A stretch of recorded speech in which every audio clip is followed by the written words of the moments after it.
Hello everybody, this is Brett's Bricks, but you can just call me Brett. And this is LEGO Transformers, codename Henry. As you can see, Henry here is the famous Model T. His whole backstory will be in the description of this YouTube video, but I do explain why he chose a Model T form rather than something a little more flashy, I should say.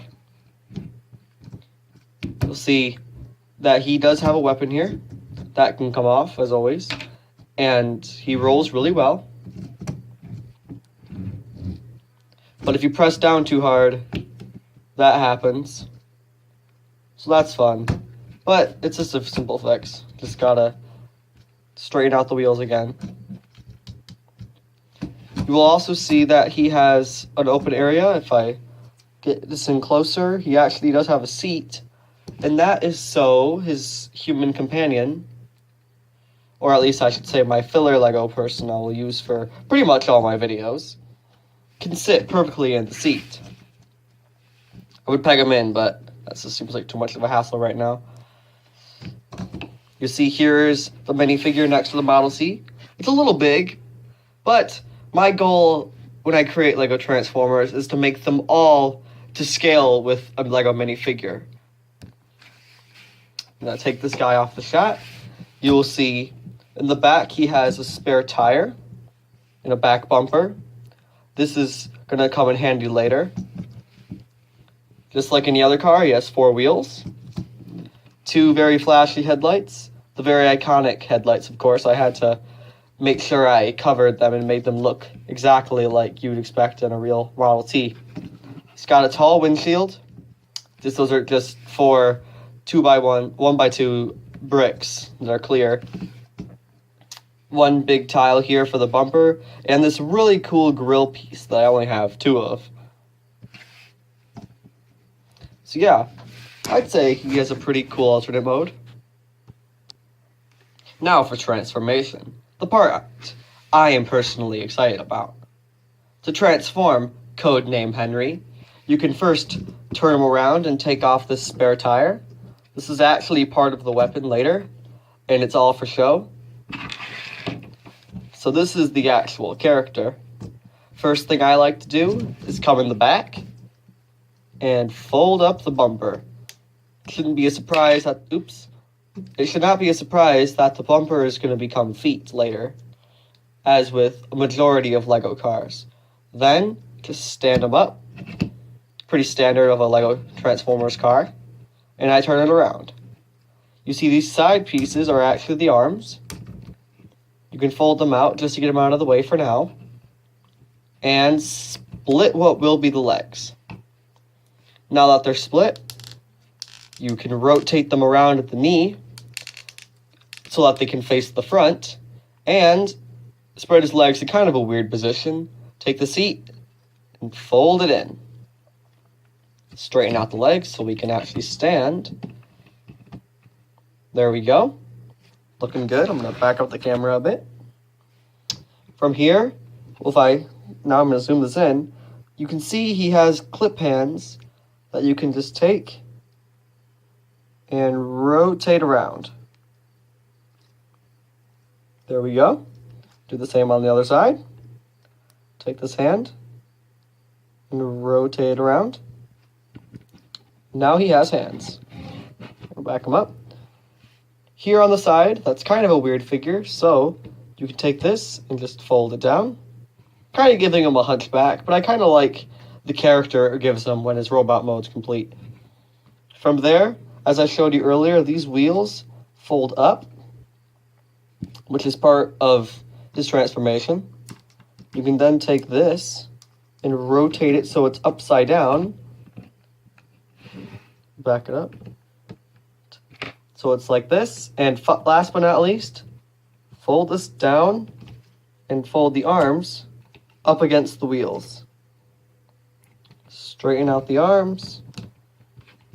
Get them looking good. And when all said and done, here is LEGO Transformers Henry in his robot mode. Here we have Henry in his robot mode. As you can see, he's not the most posable of LEGO Transformers I've ever made. This is about as exciting of a pose as you can get. Just straightening him out so you can just see his general figure. Here he is. His arms kind of flail out like a penguin, but that's okay because you can put them down. It just doesn't look as good, I think. It disconnects the hinges from the wheels. So I kind of always have him posed like this.